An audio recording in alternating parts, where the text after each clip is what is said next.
자, 오늘은 말씀을 저희가 연례회의 때처럼 나눈 것처럼 요한계시록으로 시작을 좀 해보도록 하겠습니다.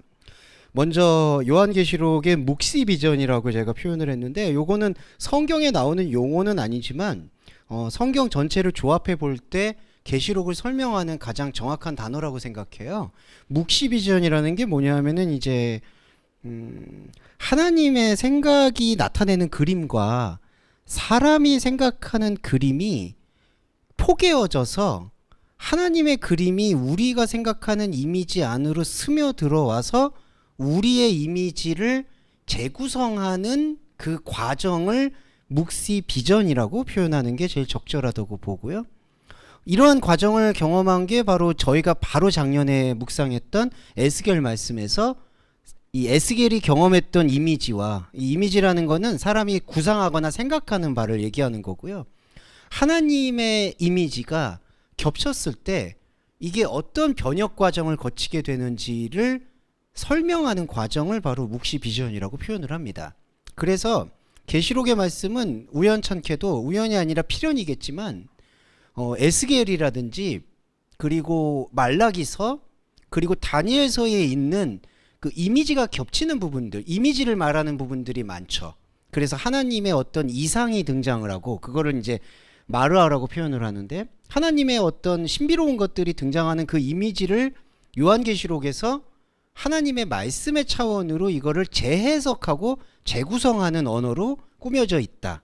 이게 가장 중요한 포인트가 돼서 저는 이거를 묵시 비전이라고 표현을 할 수가 있는 것 같아요.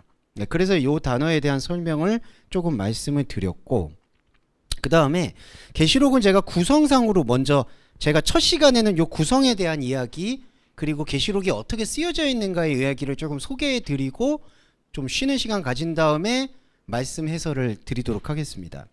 첫 번째는 계시록은 구성이 이렇게 돼 있어요.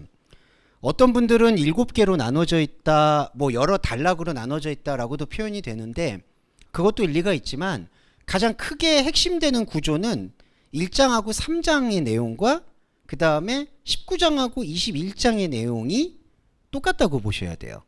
1장하고 3장의 내용은 7교회한테 주는 비전이거든요. 그런데 아시겠지만 이 7교회가 당시의 소아시아 교회만을 얘기하는 게 아니라 우리가 묵상할 수 있는 거의 전부, 7이라는 숫자는 하나님의 완전수를 뜻하기 때문에 우리가 헤아릴 수 있고 우리가 상상할 수 있고 우리가 말씀을 볼 수 있는 그 가장 그 맥시멈이라고 해야 될까요? 가장 그 임계점에 다다른 숫자가 바로 7교회라고 말씀드릴 수 있겠습니다. 그래서 1장과 3장의 내용은 결국 소아시아 교회만을 얘기하는 게 아니라 우리의 마음속에 내재되어 있는 하나님이 보여주실 수 있는 혼적인 자아 안에서 하나님이 보여주실 수 있는 영적인 실체의 전부라고 얘기 드릴 수가 있겠고요. 그 영적인 실체에 대한 이야기를 19장과 21장에서는 어떻게 묘사를 하냐 하면은 우리의 존재가 바벨론으로부터 시작해서 새 예루살렘으로 나아가는 변화 과정을 그리고 있다. 그게 그러니까 우리의 혼적인 자아가 하나님의 영적인 터전을 만나서 영적인 하나님의 자리를 온전히 회복하게 된다라는 그 스토리로 19장과 21장이 꾸며져 있어요.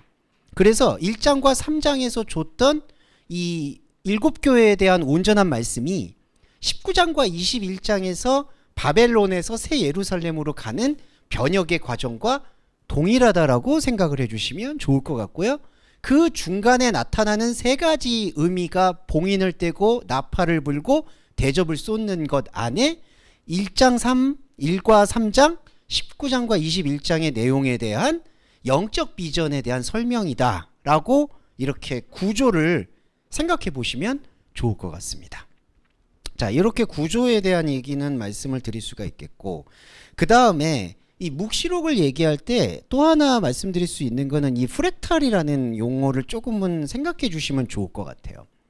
이 프랙탈이라는 거는 그냥 학문적인 용어인데 제가 계시록이나 그 다른 말씀을 요 구조에 대해서 딱히 설명할 부분이 없기 때문에 요런 단어를 제가 인용을 한 겁니다. 요게 학문적 용어니까 요거는 신경을 그러니까 이게 말씀에서 나온 이론이다라고 생각지는 말아주셨으면 좋겠는데, 이 프랙탈을 많이 닮아 있기 때문에 설명을 드리는 건, 이게 창세기 1장의 내용과 거의 흡사해요. 계시록이. 창세기 1장을 보시면은 첫째 날의 창조 비전과 일곱째 날과 여섯째 날의 창조 비전이 거의 같은 하나님의 구원 역사를 설명하고 있다라는 것을 반복하고 있다는 것을 염두에 두셔야 될 것 같아요. 무슨 뜻이냐면 창세기에서 1장에서 6장까지 갈 때 하나님께서 처음에 빛을 만드시고 뭐 하늘 땅을 만드시고 물고기를 만드시고 사람을 만드시고 이렇게 하나의 과정으로 이해가 되잖아요. 그런데 그런 맥락의 이해도가 중요한 게 아니라 첫째 날 안에 이미 하나님께서 그리스도와 우리를 하나로 만드셨던 그 비전의 내용이 설명이 되어 있고요. 둘째 날도 셋째 날도 넷째 날도 그러한 내용들이 반복이 되어 있다라고 보시면 될 것 같아요. 그러니까 계시록도 그와 마찬가지 구조를 띠고 있습니다. 이 프랙탈이라는 거는 그냥 부분만 보더라도, 그러니까 이 부분만 보더라도 이게 그 사람의 몸의 전부라는 것을 알 수가 있듯이, 이 계시록의 말씀은 어떤 부분을 보더라도 그게 바로 그리스도의 십자가와 부활로 같이 포개어져서 보일 수밖에 없는 비전을 나타내고 있다. 그래서 제가 이 말씀을 드리는 이유는 뭐냐 하면은, 말씀을 접하고 읽을 때 이렇게 이야기로 읽어야 되는 말씀이 있고요. 그러니까 이 스토리처럼 기승전결로 읽어야 되는 말씀이 있고, 하나의 이야기를 또 다른 측면에서 이야기하는 걸로 이해해야 될 말씀이 있어요. 그러니까 무슨 얘기냐면은, 만약에 이렇게 하나의 컵이 주어졌으면 컵을 보면 똑같이 다 컵이잖아요. 근데 여기 전면에서 볼 때에는 요 그림이 있거든요. 그런데 이 그림이 보여지지만 이쪽 그림은 보이지 않죠. 그렇지만 똑같이 컵이죠. 그러니까 계시록 말씀은 뭐냐 하면은, 이쪽에서 볼 때나 이쪽에서 볼 때나 완전히 생소하고 다를 수 있는데 결국에는 이 몸에 대해서 다루고 있다라는 것을 우리가 조금 염두에 두고 묵상을 해야 된다라는 게 이 계시록 말씀의 묵시 비전의 또 하나의 핵심이다. 이렇게 설명을 드릴 수 있겠습니다. 돌아와서 정리를 해드리면, 계시록의 포인트는 1장하고 3장, 19장하고 21장. 7교회인 우리의 하나님을 알 수 있는, 혼적인 자아가 하나님을 알 수 있는 전부에 대해서 설명하는 게 1장에서 3장 7교회에 대한 내용이고, 그 전부에 대한 설명을 듣게 되면은 19장과 21장과 같은 바벨론이라고 일컬어지는 하나님의 영적 자아에 전혀 무관심했던 내가 눈을 떠서 새 예루살렘으로 이걸 이행이라고 표현하는데 넘어가게 되는, 이행 혹은 유월이겠죠. 유월절 할 때 유월, 넘어가게 되는 것을 경험하게 된다라는 그 비전에 대한 설명이고, 또 하나의 말씀은 프랙탈이라고 해서 이 내용은 같은 내용을 쉽게 말씀드려서 반복한다라고 보시면 돼요. 그런데 왜 같은 내용을 반복하는 게 중요하냐면요, 같은 내용의 반복에서 두 가지 중요한 포인트가 있습니다. 하나는 사람은 이 선의 존재, 죄송해요, 이 선, 이렇게 직선, 선의 존재이기 때문에 같은 거를 못 견뎌야 합니다. 이게 좀 이상하지만, 예, 네. 근데 여러분들 안에는 나는 같은 거 다 좋아해, 난 한 가수만 좋아해, 이제 이런 거 있으시죠? 지금 그런 걸 말씀드리려는 게 아니라, 사람은 항상 뭔가 다른 것이 주어져야 된다라는 것이 인간이 갖고 있는 혼적인 한계예요, 여러분. 네, 이 말씀을 볼 때도 그렇습니다. 사실 말씀이 왜 율법이 되냐면요, 이 말씀을 오늘 1월 1일 날 여러분 새해 복 많이 받은 인사 나눴잖아요. 그럼 다짐을 받으면, 저는 옛날에 기억이 나는 게 송구영신 예배 드리고 나면은 이 말씀 카드를 뽑더라고요. 물론 좋은 전통입니다. 저는 그런 문화를 존중합니다만, 이제 이게 인간의 한계에 대한 걸 좀 설명드리고 싶은 게, 내가 1월 1일 날 이런 신년에 와서 마음을 새롭게 하면서 예배를 드렸으니까 앞으로 어떻게 적용하고 살아야지라는 그러한 어떤 마음가짐을 다지게 됩니다. 그러니까 이러한 어떤 요소들이 바로 같은 것을 주목하는 것을 견디지 못하는 인간의 체질적인 속성인 거예요, 솔직히. 그러니까 여러분, 예술도 그렇고 문화도 그렇고, 저도 지금 예술 행위를 하고 있지만 사실은 거기에 다 헌납되어 있다고 봐도 과언이 아니에요. 부정적으로 말씀드린 것 같아서 죄송하지만, 사실은 인간은 계속 뭔가 미래적인 거, 새로운 거, 이거를 추구하려는 마음에 사로잡혀 있습니다. 그래야지 자기가 숨을 쉬고 살아있는 것처럼 느껴요. 그런데 계시록에서는 왜 프랙탈이라고 해서 같은 거를 얘기하냐면은 이것은 우리가 생각하는 그러한 욕망의 새로움을 추구하는 것이 전혀 아니었다라는 사실을 우리한테 못 박듯이 말씀해 주기 위해서 같은 이야기를 반복해서 이야기하고 있다라고 설명드릴 수 있겠고요. 또 하나 이렇습니다. 두 번째는 우리는 사람의 혼적인 생각은 이게 똑같다고 생각해요. 그러니까 이 로고스는요, 말씀은 사실은 표면적인 내용으로 보면은 우리가 표면적이고 현상적으로는 차이를 발견할 수가 없습니다. 차이를 발견해서도 안 돼요, 솔직히. 그러니까 말씀이 정말 다양하구나 뭐 이렇게 표현은 할 수도 있겠지만 하나님의 말씀에서는 사람의 관점에서는 차이라는 게 있을 수가 없어요. 그냥 몸이에요, 여러분. 이 몸. 그런데 자, 사람은 이거를 그냥 똑같다라고 생각을 하지만 하나님의 말씀의 자리와 하나님의 말씀이 펼쳐지는 그 비전 속에서는 우리가 같다, 똑같다, 변화가 없다라고 이 느끼는 것이 하나님의 나라와 하나님의 차원에서는 가장 역동적인 활동이라고 보셔야 될 거예요.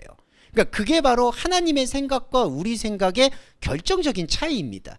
우리의 생각은 현상적인 존재니까 현상적으로 눈에 변화가 있고 뭔가 감동이 나타나고 흐름이 변속되는 그러한 느낌이 현상적으로 나를 찌르고 들어와야지 이게 뭔가 살아있는 거구나, 변화하는 거구나, 느낌이 좋구나, 은혜 받았구나, 충만하구나, 이런 관점들을 내가 여러 가지로 쌓아가면서 안타깝지만 그 바벨론, 그 바벨탑으로 인생의 의미를 추구하면서 나는 그래도 제대로 살았다라고 자위하게 돼요.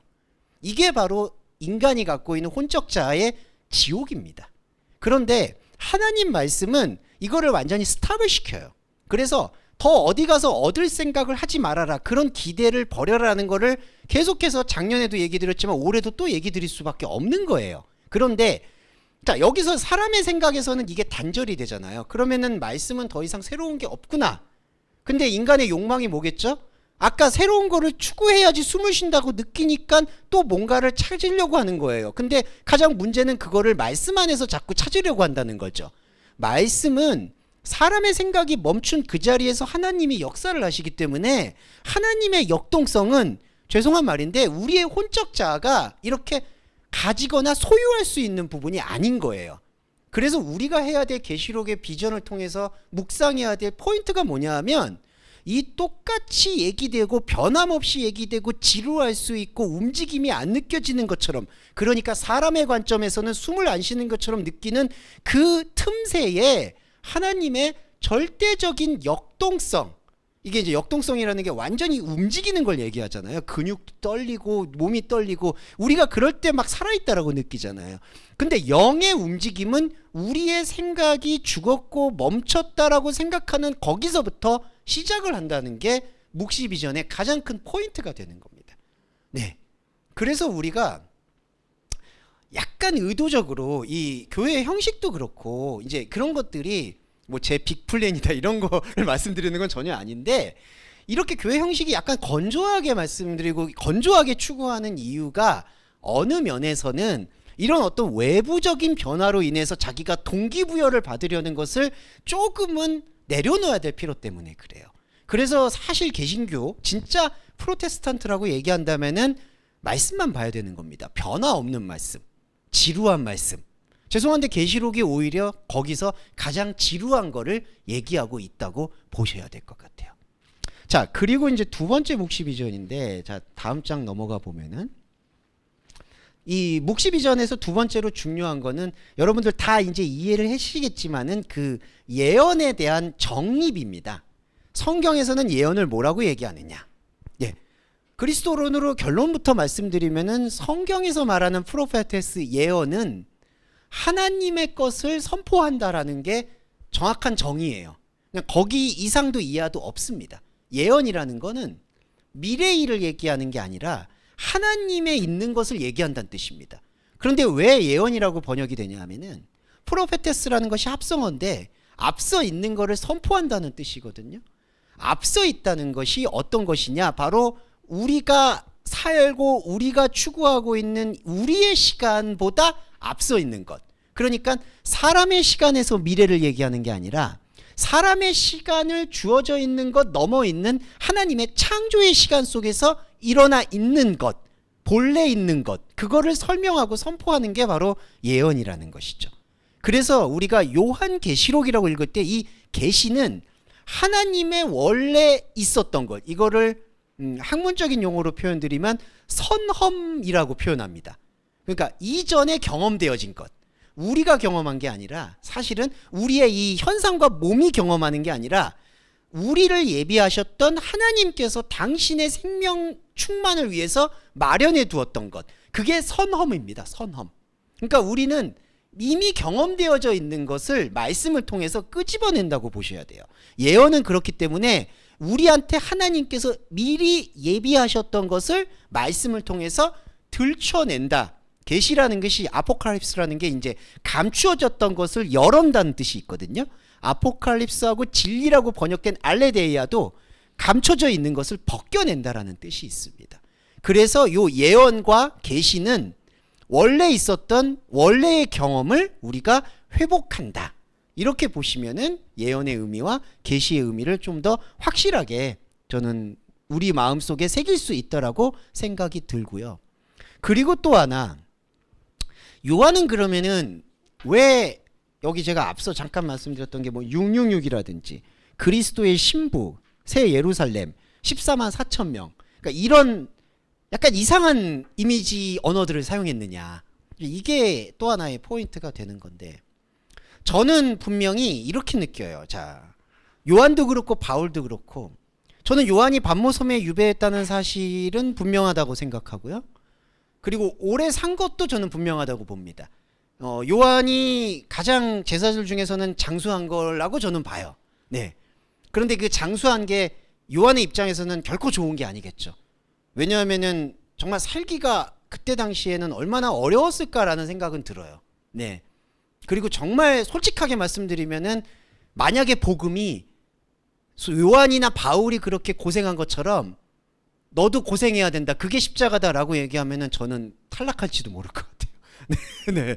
네. 저같이 유약한 사람은, 예, 바울이 현상적으로 경험했던 그거를 조금이라도 겪으면, 예, 그거는 정말 빈말이 아니라 저보다는 여러분들이 훨씬 더 구원에 이를 수 있는 가능성이 높다. 여러분들이 고난을 거쳐오신 거에 비하면 저의 고난은 너무나 미세하다. 그렇기 때문에 만약에 복음이 그거라 그러면은 저는 정말 이 마이크를 내려놓을 수밖에 없다. 그 고난은 못 감당할 것 같아. 특히 요한도 정말 계속해서 인생의 시간을 보면서 얼마나 볼 걸 못 볼 거를 다 봤을지를 아마 헤아릴 것 같습니다. 네, 그런데 요한이 가장 장수했고 반모섬에 있었고, 또 하나 결정적으로 저는 환상을 봤을 거라고 봐요. 그러니까 하나님께서 어떤 꿈이 되었든 계시가 되었든 우리가 흔히 말하는 달란트라고 얘기할 수도 있겠죠. 그거를 저는 경험했을 거라고 봅니다. 그 경험이 이미지였을 거예요. 그런데 이 중요한 건요, 이 요한계시록이 어떻게 쓰여져 있는지를 우리가 이제 이 반년 정도의 시간 동안에 계속 묵상을 할 텐데, 이렇게 오해를 하는 경우가 많아요. 무슨 뜻이냐면 하나님께서 요한에게 이미지를 주셨어요. 환상을 통해서. 그래서 마치 노스트라다무스 예언가처럼 이미지를 줬기 때문에 갑자기 영감을 받아가지고 막 이렇게 적었다. 혹은 하나님이 나한테 꿈을 주셨고 그 꿈을 봤는데 나는 꿈의 이미지를 이렇게 그대로 적었다라고 보는 경향이 상당히 높아요. 그런데 그렇게 보기가 어렵습니다. 왜냐하면 요한은 그 이미지를 느꼈어요. 그런데 요한도 요한복음을 보시면 아시겠지만은 현상이 현상으로 풀리는 것은 하나님의 복음이 아니라는 그 원리를 알고 있는 사람이에요. 그러면 요한이 현상적으로 나에게 이런 모습들이 보여졌는데 이것이 의미하는 바가 무엇일까라는 그 묵상의 시간이 필연적으로 있었다라는 걸 우리가 간과해서는 안 된다는 거예요. 다시 말하면 요한은 환상을 보았는데 그 환상을 그대로 마치 여기서 14만 4천 명이 보였고 백보자에 누가 앉아 있었고 뭐 청홍색 말이 나타났고 이거를 그대로 옮겨 적은 게 아니라 그러한 요한이 느꼈던 여러 가지 환상들을 풀이를 했다는 거죠. 어떤 걸로 풀이를 했을까요? 예수님의 말씀에 대한 상고, 깊이 생각하는 것과 자기가 경험했던 것과 이거를 같이 조합을 했던 겁니다. 그래서 제가 아까 묵시비전 처음에 말씀드릴 때 사람이 보았던 이미지와 하나님이 생각했던 생각과 이게 포개어지는 장소예요. 그러니까 저와 여러분이 어떤 분들은 영지주의적으로 이 모든 사람의 혼적인 건 다 걷어내고 영적인 것이 들어와서 깔끔하게 클리어한다라고 생각하는데 그건 또 하나의 욕망입니다. 우리가 말씀을 보는 과정도요, 나의 혼적인 자리에서부터 시작해서 혼적인 자리 안으로 들어온 말씀이 육신이 된 그리스도의 그 이미지, 감각, 느낌, 나의 삶, 나의 모든 총체적인 부분들이 어우러져서 거기 안에서 나의 삶에서의 현상적인 것들은 이걸 탈각이라고 표현하거든요. 다 빠져나가고 염전에서 마치 그 염전의 그 엑기스만 남듯이 나머지는 다 빠져나가고 하나님의 영적인 자리만 남게 만드는 그 역동적인 과정이 요한에게도 있었다는 거예요. 그리고 요한은 자기가 이렇게 묵상하는 것에 대한 영적 확신을 받은 게 바로 에스겔의 말씀에 염두에 있습니다. 에스겔도 환상을 본 사람이에요.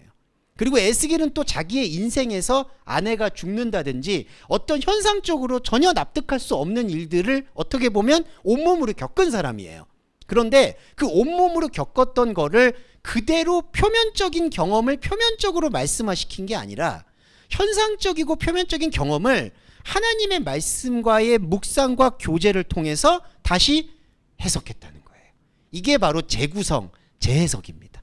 그래서 요한계시록은 이 언어들이나 이미지가 쓰인 거를 정말 죄송한 말인데 유아적으로 정말 요한이 이렇게 눈 뜨고 있으니까 하나님께서 입신을 해서 저기 가서 14만 4천 명 보여주고 666명 보여주고 새 예루살렘을 보여준 게 아니라 그 사람이 요한이 어떤 경험을 했는지는 우리는 몰라요. 어떤 이미지를 봤는지는 몰라요. 그런데 중요한 거는 그 이미지를 그대로 옮겨 담은 게 아니라 그 이미지나 생각이나 자기의 현상적인 체험을 하나님의 말씀과 포개어서 완전히 하나님의 역동적인 것으로 다시 기록을 했다라는 거예요. 저와 여러분도요, 성경을 읽을 때 이게 제일 중요한 포인트입니다. 성경은 사람의 말이에요. 죄송한 말인데 첫 시작점은 우리가 로마서 1장 17절을 보면은 복음에는 하나님의 의가 나타나서 믿음으로부터 나와서 믿음으로 이르게 한다고 합니다. 처음의 믿음은 우리한테 정말 소중한 거예요. 여러분과 저도 모태신앙이 되셨던 어떤 신앙이 되셨든 처음에 하나님을 경험할 때는 그거는 저는 필히 존중돼야 된다고 봅니다. 때로는 방언을 얘기하실 수도 있고 때로는 정말 인격적으로 하나님을 만나는 것들 저는 당연하다고 봐요. 근데 중요한 건 그 다음부터예요. 그 다음에 예, 웃으시는 이유가 제가 충분히 공감됩니다. 우리 이제 저희 어머니 되시는 권사님도 아마 그런 놀라운 체험들이 넘쳐나요. 솔직히 넘쳐나세요. 근데 자, 죄송한데 그 다음이 자, 예수님이 기적을 많이 행하셨잖아요. 다 이게 똑같은 거예요. 근데 그 기적을 행할 때 동상이몽이 생긴 게 뭐냐 하면 제자들은 그 기적을 보고 그 기적을 제가 앞서 말씀드렸던 새로운 것에 동기부여, 불쏘시개로 삼으려고 하는 거예요. 야, 내가 오늘 이 하나님이 무리를 걷게 했어. 나는 이거를 자양분 삼아서 이제 더 큰 거를 예수님이 또 오해할 만한 말씀 하시잖아요. 더 큰 일을 할 거라고. 그러니까 사람이 또 거기에 또 양적인 더 큰 거에 기대가 있어서 또 거기에서 넘어가려고 하잖아요. 근데 예수님의 뜻은 그게 아니라 현상적으로 우리가 느꼈던 여러 가지 교제, 감각, 이 모든 것들을 존중하되 이거를 이제는 하나님의 말씀의 깊이로 끌어올리는 거예요. 그때 끌어올릴 때 어떻게 되냐면은 마치 우주선이나 로켓가 이렇게 3단 분리가 되듯이 처음에 추진체가 같이 따라가면 안 되잖아요. 추진체는 날아가는 거고 요 핵탄두라고 얘기할 수 있는 핵심만 이제는 올라가는 거예요. 그게 구약에서 말하는 제사의 본질이에요. 향이 되어서 올라가는 거죠. 그러면은 우리 인생은 지금 어떻게 남느냐? 우리 인생은 그냥 남는 겁니다, 여러분. 그러니까 여기서 또 하나님이 관심이 없어졌네, 우리를 돌보지 않네, 이런 게 아니에요. 장성한 것의 분량에 이르라는 바울의 말씀은 현상적으로는 우리는 그런 믿음으로 시작을 했는데 이제는 그런 현상적인 믿음을 추구하는 방향이 아닌 본질의 역동성, 영의 말씀을 추구해야 되는 것으로 넘어가는 게 바로 몸이 완성이 되는 장성한 자의 분량이라는 표현이에요. 그러니까 신앙의 성숙은요, 현상에서 열매로 찾아야 되는 게 아니라 현상은 이제 기도를 하냐 아냐의 논지가 아니라 나에게 주어진 것을 최선을 다하면서 살아가는 것이고요. 현상에서의 삶을 잘 꾸려내면서 하나님의 영적인 이미지를 하나님과 함께하는 교제의 이미지로 전환하는 것. 이제 이 과제가 우리의 영적인 의무, 곧 로마서에서 말하는 사랑의 빛이 된다는 겁니다. 사랑의 빚진 자. 이게 바로 내 이웃을 내 몸과 같이 사랑하는 것. 이 원리를 우리가 이해할 필요가 있다는 것이죠. 그래서 정리해서 말씀드릴게요. 요한은 경험을 했어요. 저는 그걸 확신합니다. 분명히 특별한 경험을 했어요. 누구도 설명할 수 없는 경험을 했다고 봐요. 바울과는 또 다른.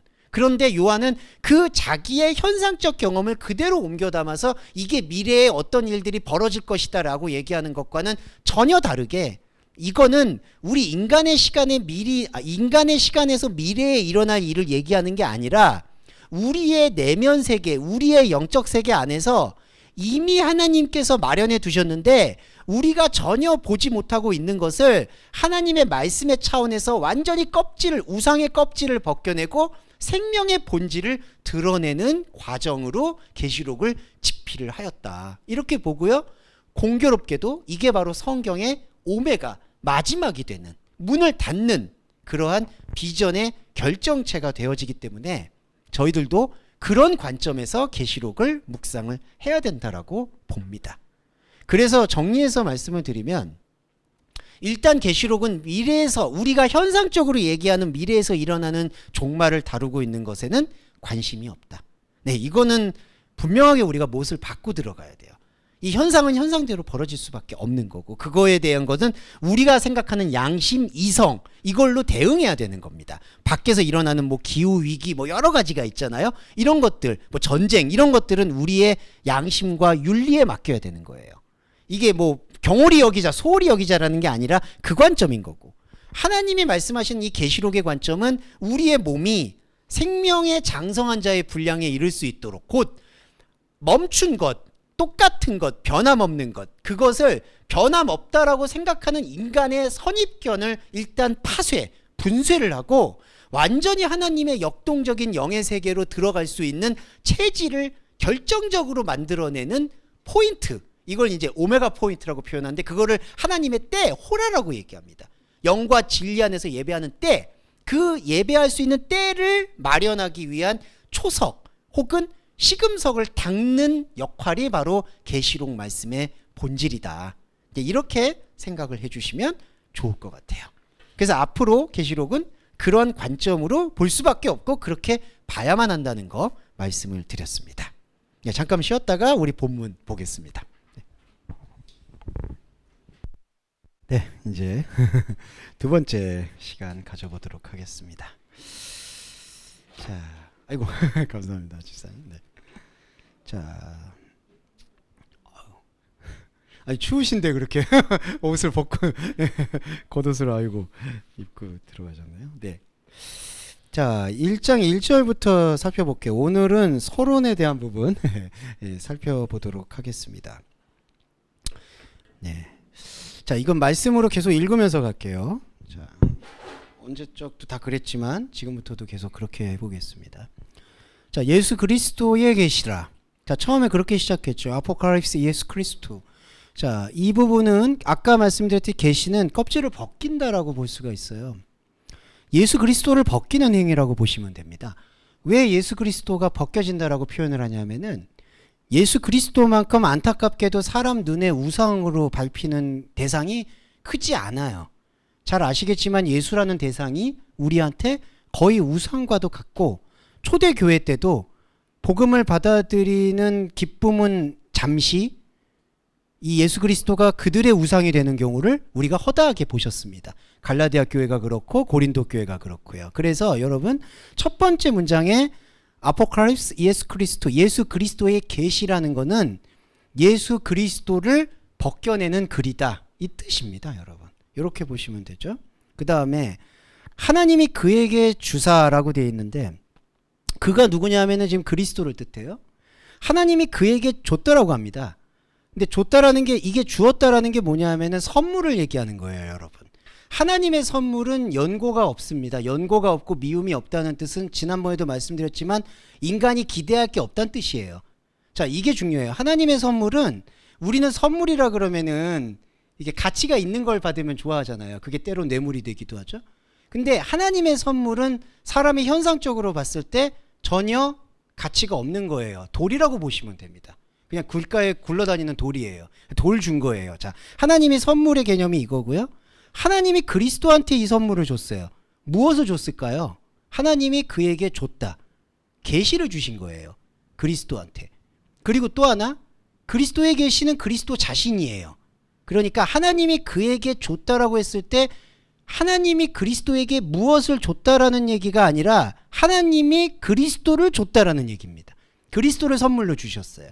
근데 그리스도를 선물로 주셨는데 그리스도가 어디에 있죠? 바로 이 말씀을 듣고 있는 여러분의 영적 자리 안에 있는 거예요.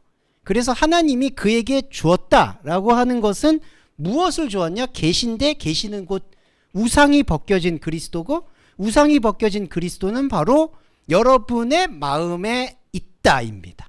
이게 영적 자리예요. 그리고 자, 세 번째 문장으로 갈게요. 데익사이 토이스 드로이스 아우트 종들에게 뭐를 보이시려고 라고 얘기하는데 여기 반드시 속힐 일 그 후속을 먼저 볼게요. 종들에게 보이시려고 라고 하는데 이 보인다라는 얘기가 데익사이 입증한다는 얘기입니다. 입증하시려고. 왜 입증을 하려고 하죠? 우리 눈에는 현상적인 것에 희미하기 때문에 하나님의 영적 관점에서 이걸 선명하게 하시기 위함이에요.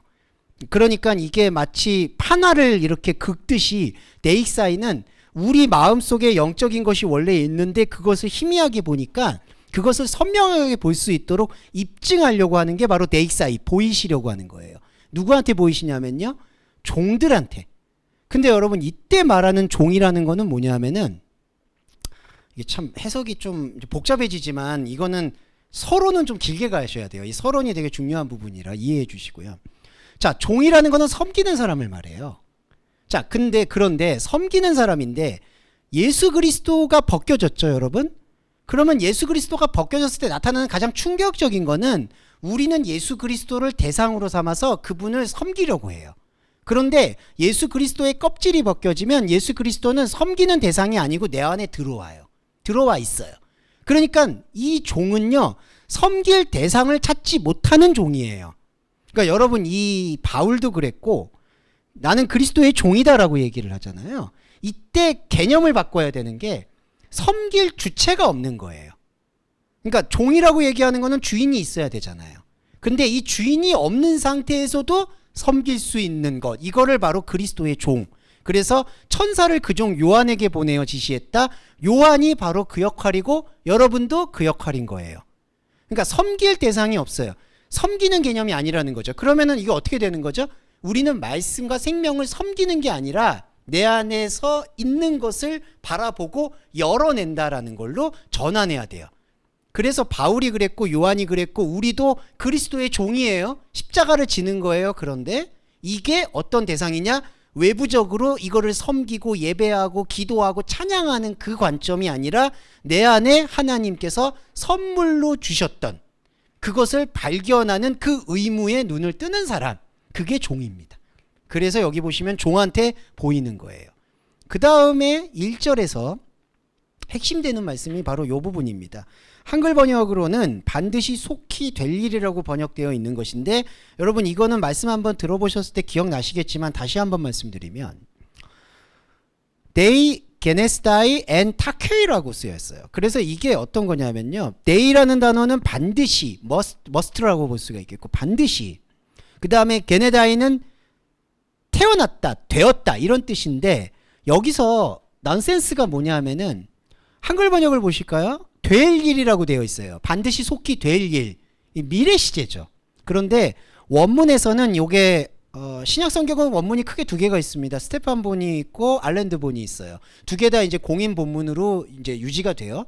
근데 두 개 판본 모두 이게 게네스다이가 쓰였어요. 게네스다이의 태와 시제를 말씀드리면 과거 수동태입니다. 네, 과거 수동태. 그러니까 과거 시제예요, 여러분. 과거 시제는 뭐냐면은 이미 된 거예요. 이미 되어진 일. 그래서 이거를 직역을 하면은 이미 되어진 일 이렇게 번역을 해야 되는데 제가 앞서서 넌센스라고 말씀드린 건 엔타케이라는 전치사구는 속히, 신속히라는 뜻이에요. 그러니까 이게 사람의 문장, 그러니까 언어 문장으로 읽으면은 이게 충돌해요. 신속히라는 뜻은 이제 앞으로 될 일을 또 예감하잖아요. 신속하게, 빠르게. 근데 될 일이라는 거는 이미 과거 시제가 써서 되어졌다라고 하잖아요. 그러면 이 충돌에서 우리가 무엇을 묵상할 수 있게 되느냐? 결정적인 거죠. 되어진 일은 너무나 당연한 거예요. 왜 그럴까요? 예수 그리스도는 본래부터 하나님이 당신의 시간 속에서 이미 주신 거예요. 그러니까 과거 시제가 맞는 거예요. 이미 있는 거예요, 이게. 예수 그리스도의 말씀이. 그러면은 속히라는 거는 뭐냐? 신속히라는 게 뭐냐?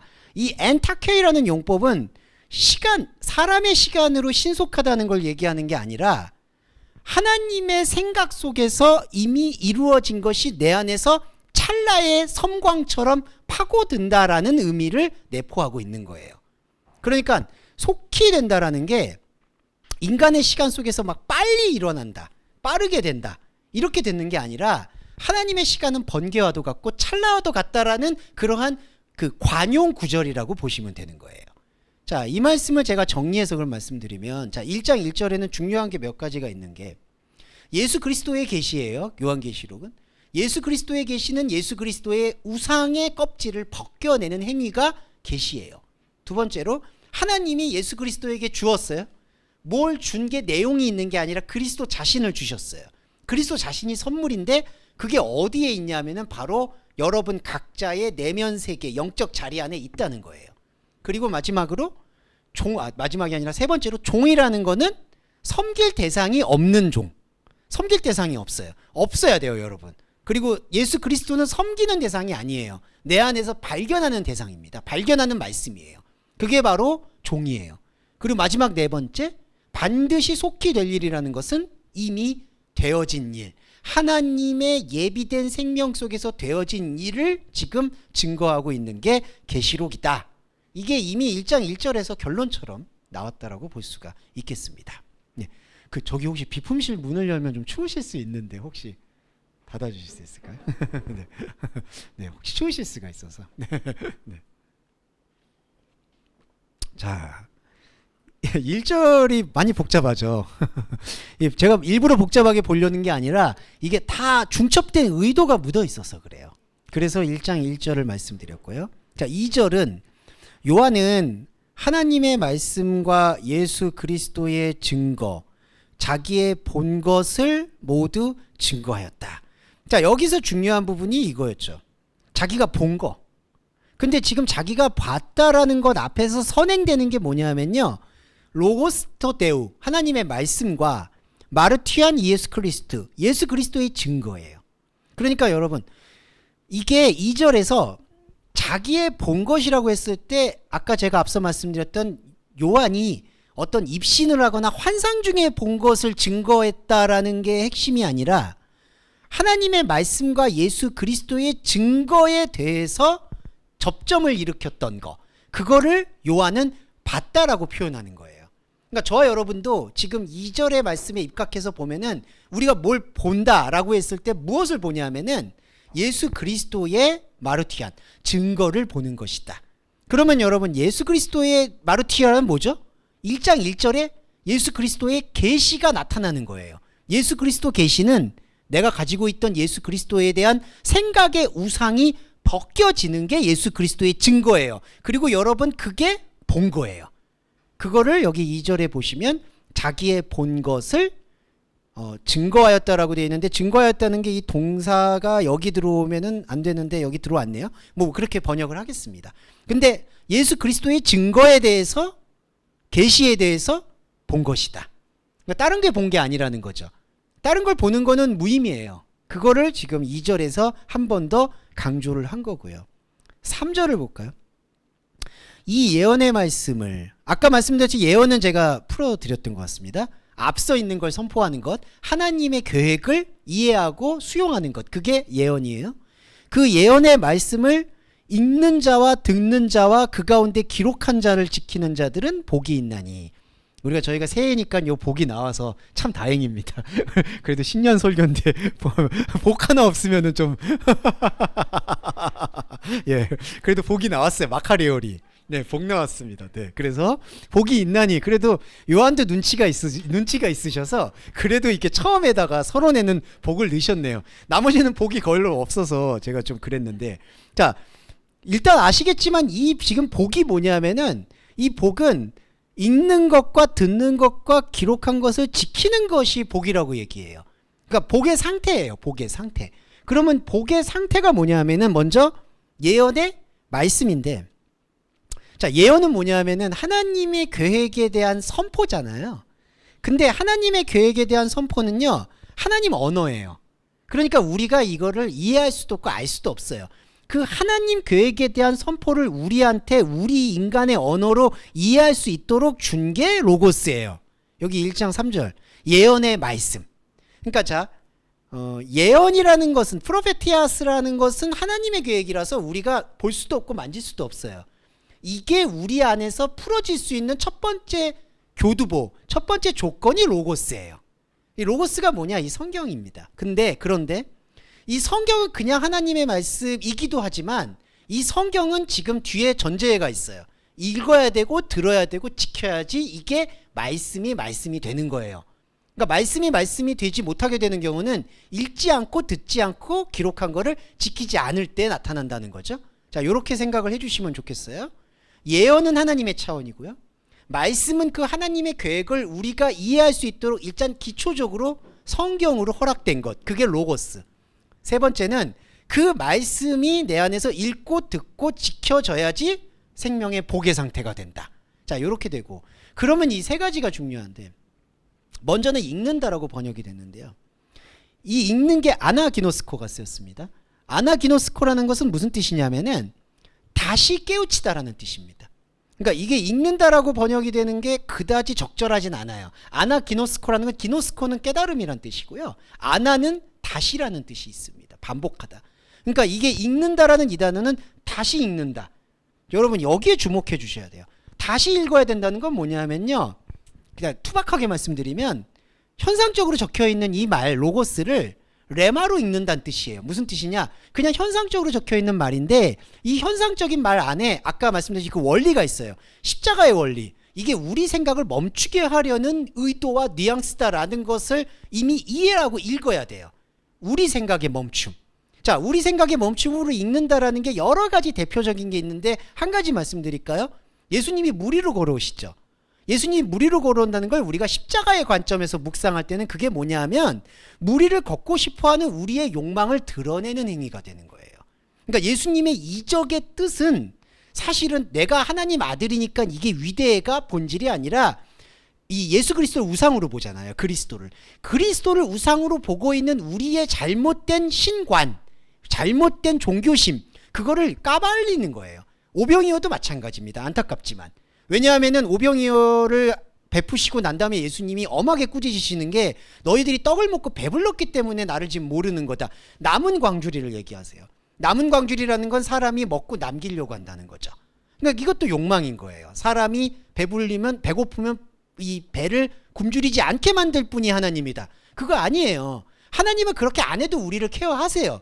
여러분 이 담대함을 가지셔야 돼요. 우리가 일상에 대해서 기도 안 한다고 하나님이 우리의 기도를 안 들어주신다, 우리의 삶을 버린다, 이거는 죄송한데 상당히 유아적인 해석입니다. 기도를 안 한다고 하나님이 그게 우리의 삶을 방치한다? 이건 말도 안 돼요. 거기에 대해서 아예 관심을 끄셔야 돼요. 우리의 이 말씀의 행위는, 거기는 하나님이 그냥 알아서 하신다고 보셔야 돼요. 자, 그런데 우리가 지금 제가 말씀드린 이 아나기노스코는 바로 예수님의 이적이든 예수님의 말씀이든 다시 읽어야 되는 거예요. 다시 봐야 되는 거. 이게 바로 첫 번째예요. 읽는 거. 두 번째는 듣는 건데요. 듣는 게 아쿠사테인데, 여러분 이 듣는다라는 거는 두 가지 의미가 있습니다. 내가 수용을 한다는 얘기가 있고요. 또 하나 듣는다는 것 안에는 이 앙겔로스와 같이 흘려보낸다는 뜻이 있어요. 자, 듣는다는 건요, 내가 스피커가 되는 거나 아니면 리스너가 되거나 하나의 어떤 울림체가 된다는 뜻이에요. 스피커라고 생각하시면 돼요. 그러니까 제가 이걸 들었어요. 그러면 이 들은 게 내 안에서 다시 읽고 있어요. 그러면 이게 나 안에 이렇게 수용되는 게 밖으로 흘러나와야 된다는 거예요. 흘러나올 때 어디로 흘러가냐면요, 이게 바로 하나님에게로 흘러가는 거예요. 그러니까 이게 이제 영적 피드백인데, 들었다라는 거는 내가 이게 하나님의 말씀을 다시 읽었잖아요, 여러분. 그럼 다시 읽는 그 자체가 하나님에게 내가 리액션을 드리는 거예요. 그러니까 이게 들어와서, 하나님이 말씀이 들어와서 내가 하나님의 말씀에 대해서 반응을 보이는 게 총괄적으로 듣는 거예요. 듣는 거. 그러니까 이게 듣는 게 그냥 이렇게 듣고 끝나는 게 아니라요. 내가 듣잖아요. 듣는 게 내 안에서 깨달아져요. 나와요. 그러면 그게 하나님에게로 돌아가요. 그러니까 여러분 이게 그냥 구약에 말하는 제사의 전부라고 보시면 돼요. 들어가지고 나와요. 이게 듣는 거예요. 그리고 마지막으로 기록된 것을 지키는 자. 자, 이 기록은 어떤 거냐면 이 그라포는 이 계시록에서 가장 중요하게 언급하는 건데 이 새겼다는 건데 새긴 거. 새긴 거는 바로 이 두 가지 의미가 있는데 하나님 말씀이 원래 새겨져 있잖아요, 여러분. 원래 기록돼 있어요. 원래 기록돼 있는 거를 나한테 보여주시는 게 포함된 게 기록이란 뜻이에요. 그러니까 하나님은 원래 기록하셨어요, 우리한테. 그게 계시록에서 생명책이라고 나오거든요. 그러니까 하나님은 주원규라는 존재를 이미 기록하셨어요, 당신 안에. 그런데 나의 혼적인 자아와 나의 현상이 이 기록한 것을 내가 눈으로 보고 확증하고 다시 읽지 못하면 그 기록은 그냥 죽어 있는 거예요. 그런데 여기서 그 가운데 기록했다라는 이 기록은 기록되어 있는 원래 것을 바로 볼 수 있게 하는 거. 그러니까 기록을 볼 수 있게 하는 게 기록이에요. 예, 그러니까 성경의 기록은요, 바로 그거예요. 그러니까 새로 쓰는 게 아니라 원래 써 있는 거를 발견하는 거예요. 그게 기록이에요. 그리고 마지막으로 지키는 거, 이게 제일 중요한 게 바로 시간을 버티는 겁니다. 네, 여러분 이거는 유도나 격투기를 생각하시면 돼요. 버티는 거예요. 왜 버틴다고 말씀을 드리느냐, 아까 제가 말씀드렸듯이 저는 시간을 악마라고 생각합니다. 이렇게 생각하면 새해 저 벽두부터 이런 말씀 드려서 정말 송구한데, 시간이 부패하잖아요. 이 부패가 도덕적 부패가 아니더라도 이 크로노스는 참 얄궂어요. 시간이 갈수록 아까 제가 처음에 말씀드렸듯이 내가 변화 안 하면 도태된 것 같고, 내가 뭔가가 달라져야 될 것 같고, 항상 그리고 과거보다 좀 더 잘 살아야 될 것 같고, 이게 뭐가 죄야? 이게 뭐가 잘못됐어? 근데 여러분 이게 우리를 좀먹을 수가 있어요. 말씀을 보는 데 있어서는. 왜냐하면요, 시간은 계속 우리를 등을 떠밀어요. 쭉쭉 앞으로 가게 만들어요. 그래서 우리를 불안하고 조급하게 만들거나 아니면은 내가 그래도 이제 인생 빨리 떠나야지, 이런 식으로 뭔가 계속해서 끝장을 낼 것처럼 우리를 책동하고 책은질해요. 이게 크로노스의 악마성이에요. 그러니까 이게 크로노스가 하나님의 카이로스인 시간을 만나면 완전히 자유로워지는데, 그렇지 못하고 계속 등 떠밀듯이 이게 쭉쭉쭉쭉 밀고 가는 거예요. 지킨다는 건요, 그걸 멈추고도 견딜 수 있는 체질을 만드는 겁니다. 그러니까 여러분 이게 제가 왜 계시록을 아마 상반기 내내 읽으실 텐데 똑같다고 제가 왜 스스로 말씀을 드렸냐면, 스스로 실토를 했냐면은 정말 똑같아서 그래요. 되돌이표처럼 되게 복잡하게, 제가 또 복잡하게 설명을 하잖아요.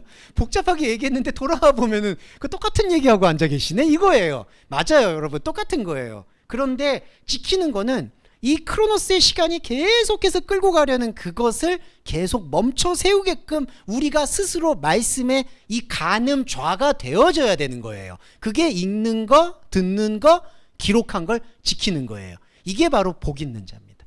이게 팔복이에요. 이게 팔복이 회복이 되는 겁니다. 그리고 마찬가지로 이렇게 될 때, 자, 요게 원인과 결과인데요. 이 마카레오의 복이 회복이 되면 이게 보여요. 가르 카이로스 앵기스, 때가 가까이 왔다. 여기 말하는 때는 카이로스, 하나님의 말씀하심을 뜻합니다. 가까이 왔다는 건요, 헬라어에서의 가까이 왔다는 뜻의 조금 의미 본질은 이렇게 물리적으로 가까이 왔다는 것만이 아니라, 만약에 저하고 집사님이 작년에 만났을 때하고 지금 만났을 때하고 가까운 농도가 다르잖아요. 그 친밀감을 표현하는 겁니다. 앵기스. 그러니까 물리적으로 가까이 왔다라는 뜻을 얘기하는 게 아니라 카이로스, 하나님의 말씀이 너의 안으로 가까웠다. 이거 예수님이 그 얘기하죠. 회개하라, 천국이 가까웠다. 그러니까 멀리 저기 있다가 지금 왔다, 임박했다, 이게 아니라요, 우리 안에 새겨진 것이 가까웠다. 이거 임박했다. 우리 안에 파고든다. 그래서 여러분 감히 말씀드리면 이 앵기스, 가깝다는 게 우리 안에 더 선명하게 파고들면은 크로노스로부터 우리가 탈각이 되는 거예요. 자유로워지는 거예요. 그러면은 시간이 흘러가든 뭐가 흘러가든 내 인생이 죄송한 말인데 어떻게 되든 그게 나의 정체성을 규정하는 게 아니라는 거예요. 그래서 나의 희노애락은 인간의 뿌리를 받고 있는 혼적인 희노애락에서 영적인 희노애락으로 이게 전환점을 맞이하기 때문에 세상의 사람들이 볼 때에는 이 사람이 좀 건조해 보일 수가 있는 거예요. 왜냐하면은 여기 세상에 뿌리를 박을 때는 세상에서 기쁘면은 와 기쁘다가, 세상에서 슬프면 막 위로하다가, 이제 이게 움직이잖아요. 근데 이 방향타가 점점 옮겨가게 되면은 이게 여러분 자신도 모르게 뜨악해지는 거예요. 되게 잘된 일이 있었는데 뭐 별로 이러고 되게 슬픈 일이 있는데 뭐 이렇게 되는 거예요. 그게 여러분 성격이 안 좋아지는 게 아니라 생명으로 바뀌신다고 그건 느끼시면 좋을 것 같아요. 때가 가까웠다. 그러니까 여러분 이 교회 공동체는 더 건조해지는 게 맞아요. 그렇게 막 좀 표현이 죄송한데 곰살맞게 막 그래도 잘 웃고 하는 건 좋죠. 하지만 막 곰살맞게 뭐 간이며 심장이며 다 내주실 필요가 없다. 그런 스탠스보다는 여러분 각자가 하나님 말씀에 집중할 수 있도록 여러분들 각자의 지체분들의 환경을 같이 돌봐주는 그 정도 수준이 가장 적합하다고 생각이 듭니다. 때가 가까웠다는 거는 그렇게 설명드릴 수 있겠고, 조금만 더 설명드릴게요. 서론이라서. 4절, 요한은 아시아에 있는 7교회에 편지한다. 자, 여러분 아까 말씀드렸듯이 이게 아시아에 있는 7교회라는 게 그때 당시에 요한이 볼 수 있는 교회의 전부예요. 자, 이게 뜻하는 바는 뭐냐 하면은 우리도 우리의 주어진 인생이 있잖아요. 뭐 90년의 시간, 100년의 시간, 이 시간 안에 내가 나타낼 수 있는, 내가 하나님에 대해서 계속 읽고 듣고 지킬 수 있는 그 전부를 말하는 게 바로 7교회입니다. 그러니까 여러분 이제 앞으로 나오게 될 7교회는 저 외부의 교회는 아무 상관 안 하셔도 돼요. 그러니까 외부의 교회에서 뭐가 서머나가 일어나느니 뭐 빌라델비아 교회 갔냐느니 이런 것들은 그냥 다 상징으로 취급하시면 됩니다. 그거는 아니고 여기 7교회는 우리 인생이 혼적인 자아가 경험을 할 수 있는 혼적인 것의 맥시멈, 이걸 7교회에 편지한다. 근데 왜 편지를 할까요? 자, 편지에는 두 가지 의미가 있어요. 편지는 기록이에요. 기록은 뭐냐 하면요, 약간 복잡한데 좀 설명드릴게요. 7교회라고 얘기했을 때 교회를 완전하게 보는 경향이 있잖아요. 근데 여기서 지금 말하는 이 교회라는 게 뭐냐 하면요, 껍질을 깰 수 있는 준비가 되어져 있는 일종의 플랫폼이라고 생각하시면 돼요. 정거장, 7교회한테. 그러니까 교회는 뭐죠? 기록된, 그러니까 주어진 표면적인 성경을 읽는 장소라는 거죠. 그러니까 회당이라든지 교회는 일단 이거 읽잖아요, 여러분. 절이나 사찰에서는 이걸 읽진 않죠. 그러니까 이게 교회예요, 첫 번째 여러분. 7교회가. 그런데 편지 기록한다는 건 뭐냐면 아까 말씀드렸듯이 이거를 교두보 삼아서, 이거를 뭔가 플랫폼, 정거장 삼아서 하나님이 원래 기록하신 것을 읽으려고 한다는 거예요. 이게 편지예요. 그러니까 7교회는 완성된 게 아니라요, 그냥 표면적 교회라고 보셔야 돼요. 쉽게 말씀드리면 1차적 교회. 그러니까 1차적 교회 안에서 편지를 한다는 건 우리가 그래도 예배를 드리고 뭐 종교심을 익히고 주일날 이렇게 나오고 이제 이런 게 뭔가 시스템이 갖춰졌잖아요. 몸의 체질, 습관, 그걸 가지고 원래 있던 거를 읽게 된다는 거예요. 그래서 여러분 교회로는 이렇게 두 개로 좀 나눠질 필요가 있어요. 1차적 교회와 영적 교회. 7교회는 영적 교회를 얘기하는 게 본질이 아니라 사람이 인생에서 경험할 수 있는 모든 정거장의 모습이라는 거고요. 거기 안에서 우리는 해야 될 게 뭐냐 하면은 계속 편지, 기록하는 거예요. 아까 기록이 뭐였냐면 원래 기록되어 있는 거를 계속 확인해 나가야 되는 거예요. 7교회가. 그러니까 7교회는 완성이 아니라요, 우리가 어떤 의미에서는 계속 이 인생의 시간이 닿을 때까지, 크로노스가 이제 요 육의 옷을 벗을 때까지 하나님의 카이로스인 편지, 기록을 계속 새기는 작업이다. 그게 바로 7교회의 편지입니다. 자, 그렇게 하면은 그 기록으로 인해서 뭐가 드러나냐면은 이게 나와요. 이제도 계시고 전에도 계시고 장차 오실 이. 자, 오늘은 4절까지만 설명을 드려야 될 것 같네요, 시간 관계상. 요거만 좀 설명을 드릴게요. 호, 혼, 카이, 호, 헨, 카이, 호, 에르코메노스. 요게 세 가지인데요. 뭐냐 하면은 현재 있고, 그 다음에 원래부터 있고, 그리고 오고 있는. 자, 그래서 이게 한글 번역은 어떻게 돼 있죠? 이제도 계시고 전에도 계시고 장차 오실 이. 자, 이게 어떻게 이해가 돼야 되냐면요, 첫 번째, 이제도 계시고라는 거는 현상적으로 있는 거. 자, 현상으로 있는 거는 뭐죠? 지금 우리가 성경 말씀처럼 예수님도 2000년 전에 역사적으로, 자, 우리가 말하는 역사, 이게 현재예요. 이제도 계시고.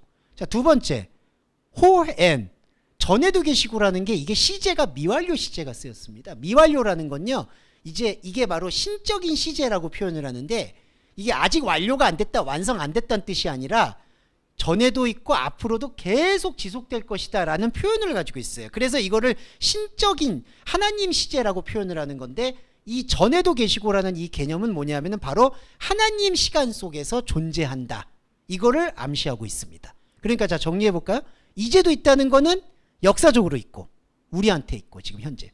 두 번째로 전에도 계시고는 하나님의 시간 속에서 있고, 그 다음에 중요한 게 요 에르코메노스, 여기 장차 오실이라고 번역됐나요? 네, 장차 오실이. 이거는 장차 오시는 게 아니라요, 현재 진행형이에요. 에르코메노스, 오고 있는 이. 자, 이게 어떻게 관계가 되죠? 자, 현재는 우리와 역사적으로 표면적으로 함께 있는 거죠. 그런데 표면적으로 함께 있는 하나님이 계시고 예수님이 계시고, 원래 하나님께서 창조 시간 속에 있는 하나님이 계시고, 근데 이 두 개가 지금 사실 떨어져 있잖아요. 하나님 시간, 우리 시간. 에르코메노스가 이걸 육박해서 들어온다는 거예요. 하나님의 시간 속에서 우리의 시간과 우리의 상황 속으로 육박해 들어오고 있는 것이 바로 보좌 앞에 보이는 일곱 영을 말하고 있다는 거예요. 네, 이거 이해되시죠? 일곱 영이 이제, 이것도 설명을 드려야 되네요. 일곱 영이라고 표현되는데, 자, 일곱 영도 여러분 두 가지 차원입니다. 영은 그냥 하나예요. 그러니까 우리가 숫자 개념으로 하나라는 게 아니라, 그냥 영이라는 거는 하나님의 실체 그 자체라고 표현되는 거예요. 푸뉴마 루아흐, 영이에요. 근데 일곱 영이라는 거는 이게 영이 일곱 개 있다 이 뜻이 아니고, 숫자 7이라는 의미가 강조되는 것도 아니에요. 무슨 뜻이냐면, 이때 일곱 영이라는 것은 일곱 교회인 우리가 기록을 느꼈을 때, 그러니까 육박하고 있는 에르코메노스, 하나님의, 이걸 현존이라고 하는데, 하나님의, 우리가 파고드는 하나님의 말씀이 느껴졌을 때 내 안에 영이 없음을 온전히 고백하게 되는 터전이 일곱 영이에요. 그러니까 이것이 아주 긴장관계, 영적인 긴장관계인데, 일곱 영을 이제 많이 해석을 할 때 충만한 영으로 보는 경향이 있어요. 그런데 이게 충만한 영이 되려면 나의 일곱이라는 하나님의 숫자가 들어왔을 때 내 안에 십자가 고백이 있어야 돼요. 내 안에 완전히 텅 비었다라는 고백이 나와야 돼요. 우리가 영을 고백하는 방식이에요. 우리가 영을 고백할 때에는 하나님의 일곱이 들어오고, 하나님의 일곱이 내 안에서 에르코메노스, 육박해서 들어오니까 내 안에서 아무것도 담을 수 있는 게 없다라는 것이 철저하게 폭로되는 십자가 고백이 바로 일곱 영 고백과 동일하다. 왜냐하면요, 우리가 말씀을 읽을 때 이걸 완성형으로 많이 봐요. 일곱 영이다, 일곱 촛대다, 그러면은 어떤 하나님의 충만한 것이, 완전한 것이 들어와 있다. 이거 사람 욕망이에요. 예. 일곱 영 안 들어와요. 일곱 영이 왜 들어옵니까? 영은 그냥 실체예요. 그럼 이게 뭐였냐? 바로 우리의 텅 빈 것을 고백하는 자리예요. 근데 이게 동시적인 게, 자, 동시적이라는 게 왜냐하면, 자, 요것만 설명드릴게요. 맨날 이것만 설명드려요. 올해도 또 그럴 것 같아. 맨날 이것만, 그러다 10분 더 가고. 죄송해요. 딱 5분만 더 설명드릴게요. 죄송해요. 우리가 가지고 있는 시간이 있고, 하나님의 시간이 있고, 육박해서 들어오잖아요. 그럴 때 우리가 우리의 현상 세계에서는 텅 비었다는 게 보이거든요. 자, 요거 현상 감정이에요. 현상 감정. 근데 에르코메노스, 들어오는 분은 뭐였죠? 우리 안에 원래 있었던 영의 자리를 들춰내잖아요. 그럼 여기서 이제 이게 난리가 나는 거예요. 하나님과 내가 만났다라는 이 생명의 셀레브레이션, 생명의 역사가 여기서 보이는 거예요. 그러니까 여기서 막 영적인 것이 움직이는 거예요. 여러분, 이 내가 현상 감정으로 텅 비었다라고 고백하는 이 십자가 고백이 하나님의 말씀 차원에서는 부활 고백이 되는 거예요. 그래서 이 성경 66권은 결정적으로 십자가와 부활의 하모니라고 보시면 돼요.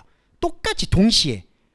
그래서 제가 이걸 말씀을 드리는 건, 그런데 우리가 생각하는 현상 감정이라는 것은 매우 냉정해서 텅 빈 것밖에는 보여줄 수가 없다는 것을 우리가 인정을 해야 된다는 거예요. 현상 감정에서 또 셀레브레이션을 막 느끼려고 하는 거. 그러니까 막 일곱 영이 충만하게 들어왔어, 뭐가 나는 대단해졌어, 이제 달라지는 것 같아, 2023년, 이런 게 아니라 여기는 계속 텅 빈 걸로 가는 거예요.